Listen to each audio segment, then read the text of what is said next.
सभी लोगों का बहुत बहुत वेलकम। जो भी देख रहे हैं ये वीडियो, ठीक है। तो ये वीडियो जो है आज का बहुत ज़्यादा ख़ास है, बहुत इम्पोर्टेंट वीडियो है। क्योंकि अक्सर सोशल साइंस के साथ दिक्कत ये होती है कि आप कितना ही पढ़ लें लेकिन आपके एग्ज़ाम में मार्क्स नहीं आ पाते। और क्यों, इसका एक रीज़न है, इसका सिलेबस बहुत वास्ट होता है, ठीक है। और सिलेबस इंटरकनेक्टेड भी नहीं होता, काफ़ी ज़्यादा डिसकनेक्टेड सिलेबस होता है। हिस्ट्री में एक यूनिट है, बहुत बड़ा है, फिर ज्योग्राफी में 2 यूनिट्स हैं। तो इस तरीके से पढ़ना मुश्किल हो जाता है। तो इसीलिए मैंने आज आप सभी के लिए, स्टूडेंट्स के लिए जिनका अभी टर्म 2 एग्ज़ाम जिनके होने वाले हैं, टर्म 1 हो चुके हैं, उन सभी के लिए ये वीडियो मैंने बनाया है और इससे आपको बहुत हेल्प मिलेगी। सो चलिए वीडियो को शुरू करते हैं, ठीक है। तो आप जानते हैं कि टर्म 2 एग्ज़ाम होंगे, कैसे होंगे हम नहीं बता सकते। अभी तक इससे रिलेटेड कोई नोटिस, कोई नोटिफिकेशन हमारे पास नहीं है। लेकिन अगर होंगे तो उसका जो सिलेबस है, उसका जो जितना भी उसमें आने वाला है टेस्ट में, हमें उसे तैयार करना है। और आज की वीडियो में हम बात करेंगे कि किस तरीके से 10 दिन, मात्र 10 दिन के अंदर, सिर्फ 10 दिन के अंदर आप पूरी तैयारी कर सकते हैं। देखिए कैसे। सबसे पहले हमें देखना पड़ेगा कि आ कितना रहा है, किस पार्ट में से कितना सिलेबस आ रहा है, कितने यूनिट्स आ रहे हैं। तो हमने ये देखा कि सोशल स्टडीज़ में 4 पोर्शंस हैं, हिस्ट्री, ज्योग्राफी, पॉलिटिकल साइंस और इकोनॉमिक्स। और सभी पोर्शंस जो हैं वो 10-10 नंबर के आ रहे हैं, ठीक है। तो इतना तो क्लियर है कि हमें हर पार्ट को बराबर टाइम देना है। लेकिन एक छोटी सी बात है जो मैं आपको बताऊंगी वीडियो के अंत में जाते जाते, कि मैप्स बड़े इंपॉर्टेंट हैं हिस्ट्री के और ज्योग्राफी के तो बहुत ही ज़्यादा इंपॉर्टेंट है, ठीक है। तो उसमें हमें मैप्स को भी अलग से टाइम देना पड़ेगा। तो मैंने स्टडी को और मैप्स को मर्ज नहीं किया है, उसके लिए अलग अलग टाइम रखा है। मैं आपको दिखाती हूँ, देखिए सबसे पहले हमें देखना है कि हिस्ट्री में क्या आ रहा है, क्योंकि जो आ रहा है उसी के हिसाब से हमें प्रिपेयर करना है, ठीक है। हमें एक्स्ट्रा प्रिपरेशन, वैसे तो आप बुक पूरी पढ़ लीजिए, उसमें कोई बुरी बात नहीं है। लेकिन अगर आपको एग्ज़ाम में अच्छे मार्क्स स्कोर करने हैं तो जो एग्ज़ाम में आ रहा है उसी का रिपीटेड रिवीजन आपको करना है। तो उसको पहले आपको पढ़ना ज़रूरी है। अभी तक आपने अगर पढ़ लिया है तो ठीक है, नहीं पढ़ा है तो पहला चैप्टर जो आ रहा है वो है नेशनलिज्म इन इंडिया, जो कि एक बहुत वाइड चैप्टर है जिसमें 4 टॉपिक्स हैं, है ना, काफ़ी बड़ा चैप्टर है। तो नेशनलिज्म इन इंडिया आपको पढ़ना है और सिर्फ यही है जो आपके सीबीएसई के टर्म 2 एग्ज़ाम में आएगा, ठीक है। बाकी के जो लिखे हुए हैं नीचे, उनका क्या करना है उनके बारे में मैं अभी बताती हूँ। ये लाल लाइन देख रहे हैं आप, मैंने लिखा है इनमें से कोई भी थीम आप सेलेक्ट कर लीजिए, ऐसा आपके सिलेबस में लिखा हुआ है। इनमें से कोई भी 2 थीम में से एक थीम आप सेलेक्ट कर लीजिए और उस थीम को बोर्ड एग्जाम में एवेल्युएट नहीं किया जाएगा, उसको पीरियोडिक टेस्ट में यूज़ किया जाएगा, उसका इस्तेमाल पीरियोडिक टेस्ट में होगा। यानी पीरियोडिक टेस्ट आपका इसमें से किसी एक थीम पर बेस्ड होगा। और आपके ज़्यादातर स्कूलों में पीरियोडिक टेस्ट हो चुके होंगे तो आपको ये बात मालूम होगी। तो आपका जो सिर्फ टॉपिक आ रहा है वो है नेशनलिज्म इन इंडिया। हिस्ट्री में सिर्फ एक टॉपिक आ रहा है, वो है नेशनलिज्म इन इंडिया। और मैं इस पर जल्द ही एक वीडियो बनाऊंगी जिसमें मैं सिर्फ मेजर पॉइंट्स, और कोशिश करूंगी कि 20 मिनट से आधे घंटे के अंदर अंदर वो वीडियो समाप्त हो जाए और उसमें आप नेशनलिज्म इन इंडिया पूरा कवर कर लें, ठीक है। चलिए आगे बढ़ते हैं। दूसरा, ज्योग्राफी में क्या आ रहा है, मिनरल एंड एनर्जी रिसोर्सेज। तो मिनरल एंड एनर्जी रिसोर्सेज का जो थ्योरेटिकल एस्पेक्ट है chapter mineral and energy resources का, उसको सिर्फ पीरियोडिक टेस्ट में यूज़ किया जाएगा। इसकी थ्योरी जितनी भी है वो सिर्फ पीरियोडिक टेस्ट के लिए है। बाकी बोर्ड एग्जाम्स के लिए सिर्फ आपको मैप तैयार करने हैं। इस चैप्टर से जितने भी मैप आ रहे हैं वो सिर्फ आपको बोर्ड एग्जाम्स के लिए तैयार करने हैं। यानी मिनरल एंड एनर्जी रिसोर्सेज को आपको पढ़ना नहीं है बोर्ड एग्जाम के लिए, ठीक है। बोर्ड एग्जाम के लिए आपको क्या पढ़ना है, मिनरल एंड एनर्जी रिसोर्सेज के मैप पढ़ने हैं, मैन्युफैक्चरिंग इंडस्ट्रीज़ का पूरी थ्योरी पढ़नी है और मैप करने हैं, life lines of national economy, इसमें भी थ्योरी करनी है और मैप करने हैं। तो अगर हम कहें तो मैन्युफैक्चरिंग इंडस्ट्रीज़ और life line of national economy, ये हमें 2 चैप्टर्स ज्योग्राफी के पढ़ने हैं। तो हिस्ट्री 1, ज्योग्राफी 2, ठीक। आगे बढ़ते हैं।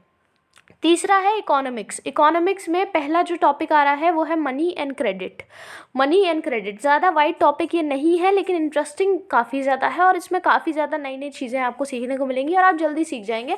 और मैं आपको इस पर एक पर्टिकुलर मैं आपके लिए वीडियो लेकर आऊँगी जो कि आपके लिए बहुत हेल्पफुल रहेगा, काफ़ी कॉम्पैक्ट और काफ़ी उसमें आप चीज़ें जो हैं वो समझ जाएंगे। फॉर एग्ज़ाम पर्पस होगा वो ओनली, ठीक है। तो आप देख लीजिएगा और जैसे ही वीडियो आ जाएगा तो आपको नोटिफिकेशन मिल जाएगा, आप सब्सक्राइब कर लीजिए चैनल को। दूसरा है globalisation and the Indian economy. ये दोनों चैप्टर आपको पूरे पढ़ने हैं। तो हम अगर कहें तो इकोनॉमिक्स में हमारे 2 चैप्टर्स आ रहे हैं जो कि पूरे आ रहे हैं, ठीक है। ओके, नेक्स्ट है democracy, sorry political science. Political science में दो चैप्टर्स आ रहे हैं, आउटकम्स ऑफ डेमोक्रेसी और पॉलिटिकल पार्टीज, ठीक है। तो आपको दो चैप्टर्स सिविक्स में से तैयार करने हैं पॉलिटिकल साइंस में। तो अगर मैं आपको कुल मिला के अगर हिसाब लगवाऊँ तो हिस्ट्री में एक टॉपिक, इकोनॉमिक्स के 2 टॉपिक, ज्योग्राफी के 2 टॉपिक और आपका पॉलिटिकल साइंस के 2 टॉपिक, यानी कुल मिला के 2 2 2 6 और 1 7, यानी 7 चैप्टर्स तो आपको पढ़ने हैं। इसके अलावा मैंने आपसे कहा हिस्ट्री में मैप बहुत इम्पॉर्टेंट है ना, मैप बहुत इम्पॉर्टेंट है हिस्ट्री और ज्योग्राफी में। तो आपको मान लेते हैं एक एक टॉपिक इसको मान लेते हैं, तो कुल मिला के 9 टॉपिक के आसपास का मामला है, ठीक है। चलिए अब मैं आपको बताती हूँ मैंने क्या आपको बताया है, एकदम ऐसी स्ट्रैटेजी मैं आपको बता रही हूँ, आप फॉलो कीजिए और सिर्फ 10 दिन के अंदर आप अपना पूरा सिलेबस कवर कर लेंगे, ठीक है। देखिए, ये देखिए, ये है डे 1, इधर जो मैंने ये आपका डेज के नंबर लिखे हुए हैं और ये मैंने चैप्टर और टॉपिक के नाम लिखे हुए हैं। तो देखिए, सबसे पहले दिन आप करेंगे मनी एंड क्रेडिट। क्यों करेंगे मनी एंड क्रेडिट? क्योंकि ये काफ़ी टेक्निकल चैप्टर है और काफ़ी इजी समझ में आने वाली चीज़ है। इसमें क्या क्या चीज़ें हैं, इसमें बैंकिंग सिस्टम है, इसमें क्रेडिट अकाउंट जो अकाउंट रिलेटेड टर्म्स हैं, और आपने बहुत सारी चीज़ें सुनी होंगी कि बैंक लोन कैसे देता है।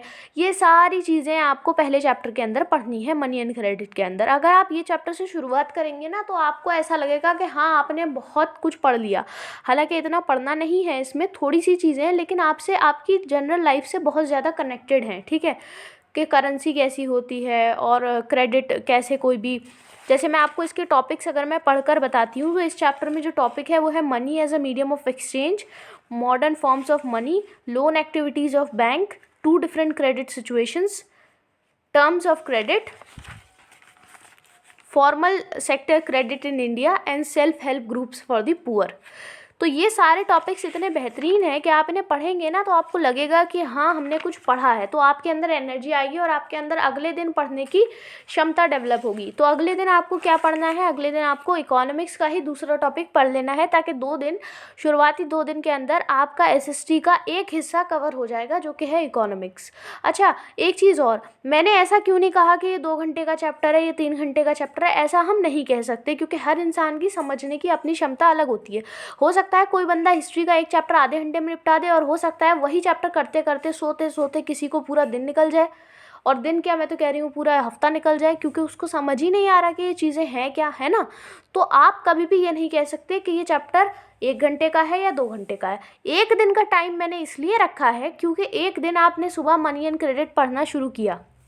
सबसे पहले आप ये करो, मैं जो वीडियोस डालूंगी आप वो वीडियो देखना, ठीक है। आपको वाकई मैं बता रही हूँ इतनी हेल्प होगी उस वीडियो को देख करके कि फिर बुक में जो चीज़ें लिख रही हैं ना वो पढ़ने में आसानी हो जाएगी, वो समझ में आने लगेंगी। इसका रीज़न ये है कि आजकल स्कूलों की पढ़ाई का तो सबको मालूम ही है क्या हाल है, ठीक है। तो मैंने उसमें ये कोशिश करी है कि हर चीज़ को कॉम्पैक्ट करके मैंने लिखा है, और दूसरा उसमें मैंने एक्सप्लेन किया है बहुत अच्छे से। अगर आप देखोगे तो आपको समझ में आ जाएगा। जल्द ही मैं वो सारे वीडियोस अपलोड करने वाली हूँ, ठीक है। तो पहला चैप्टर आपको मनी एंड क्रेडिट करना है, दूसरा आपको ग्लोबलाइजेशन और इंडियन इकोनॉमी करना है। इसके टॉपिक्स ज़रा सुन लीजिए क्या क्या आपको पढ़ना है ग्लोबलाइजेशन में। Production across countries, interlinking, production across countries, foreign trade and integration of market, what is globalization, factors that have enabled globalization, World Trade Organization, impact of globalization in India and the struggle for a fair globalization। तो अब आपकी economics हो गई complete पहले 2 दिन में, ठीक है। आपने वीडियो देखा, वीडियो देखने के बाद आपने बुक से एक बार रीडिंग ज़रूर कर लेना वीडियो देखने के बाद भी, क्योंकि एक दिन में कम से कम 2-3 बार उसी चीज़ को जब आप पढ़ोगे ना अलग अलग तरीके से तो आपके दिमाग में फिट हो जाएगी। आपने पहले वीडियो देखा, फिर आपने अपनी एनसीईआरटी की किताब या पीडीएफ खोली, खोलने में आपने वो चैप्टर पढ़ा, फिर आपने तीसरा अटेम्प्ट आपको ये करना है कि आपको वो जो एनसीईआरटी के बैक में क्वेश्चंस दे रखे होते हैं ना उसको एक बार अटेम्प्ट कर लेना, और कुछ क्वेश्चंस मैं भी दूंगी तो वो भी अटेम्प्ट कर लेना। तो शाम तक आपका पूरा चैप्टर तैयार हो जाएगा। और 1 दिन का टाइम इसलिए, मान लो सुबह आपको कुछ काम निकल गया है तो आप अपना शाम में भी कर सकते हो, पूरा दिन है आपके पास, ठीक है। तीसरे दिन आपको करनी है पॉलिटिकल पार्टीज़, ठीक है। ये चैप्टर है आपका पॉलिटिकल साइंस का, पॉलिटिकल पार्टीज़। और चौथे दिन आप करेंगे आउटकम्स ऑफ डेमोक्रेसीज। अब ये जो हमारी एनसीईआरटी की किताब है इसमें ये टॉपिक्स डायरेक्ट नहीं दे रखे, तो इस पर मैंने नोट्स तैयार कर रखे हैं, उस पर वीडियोज़ मैं जल्द ही अपलोड कर दूँगी, आप लोग वो देख लेना, ठीक है।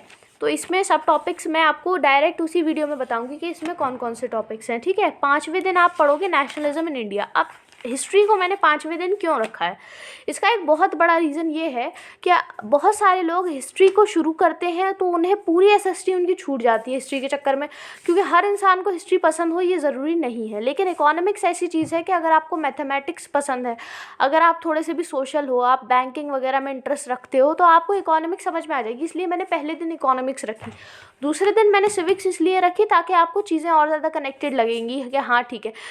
हिस्ट्री के साथ दिक्कत ये है कि लोग को परेशानी होती है इसको पढ़ने में, उनको अच्छा नहीं लगता, इसलिए मैंने इसे 5वें दिन रखा है, क्योंकि बिल्कुल मिडिल में आ जाएगी आपकी, ठीक है। फिर आपको पढ़ना है नेशनलिज्म इन इंडिया, इसमें भी सब टॉपिक्स हैं। इस पर करंटली अभी मैं इस पर काम कर रही हूँ, इस पर नोट्स बना रही हूँ, और जैसे ही ये काम हो जाएगा I will upload the video, okay. तो आप देख लेना, ठीक है। First world war, Khilafat, non cooperation, civil disobedience और different stands within the movement और the sense of collective belonging, ठीक है। तो वो वीडियो आप देख लेना, मैं डाल दूंगी। और मैंने कॉम्पैक्ट से कॉम्पैक्ट बनाया है, इससे कॉम्पैक्ट नहीं हो सकता, और अगर कोई कर रहा है तो इसका मतलब वो कहीं ना कहीं कॉन्सेप्ट को कट करेगा, ठीक है। पर मैंने फुल कॉन्सेप्ट कवरेज किया है।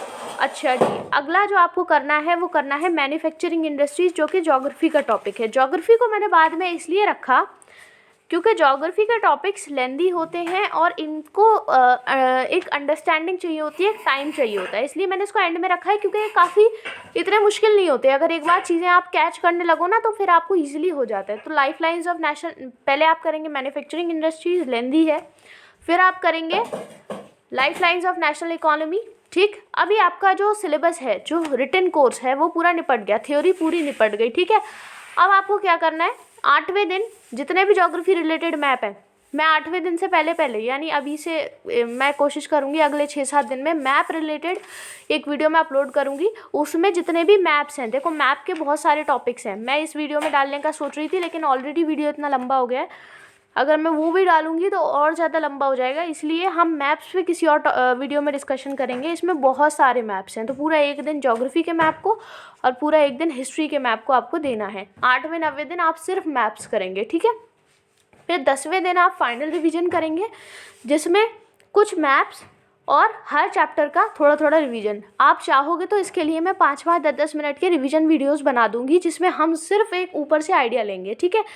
ठीक है, अब आप बताओ कि आपको ये स्ट्रैटेजी कैसी लगी, और मुझे लगता है कि आपको वाकई ये पसंद आई होगी, क्योंकि और एक चीज़ हमेशा याद रखना, अगर आपको इकोनॉमिक्स अच्छी नहीं लगती तो उसे पहले दिन मत करना, कभी मत करना, ये गलती बिल्कुल मत करना। अगर आपको ज्योग्राफी अच्छी नहीं लगती, मैं कह रही हूँ आप इसे अपने हिसाब से इंटरचेंज भी कर सकते हो, ठीक है।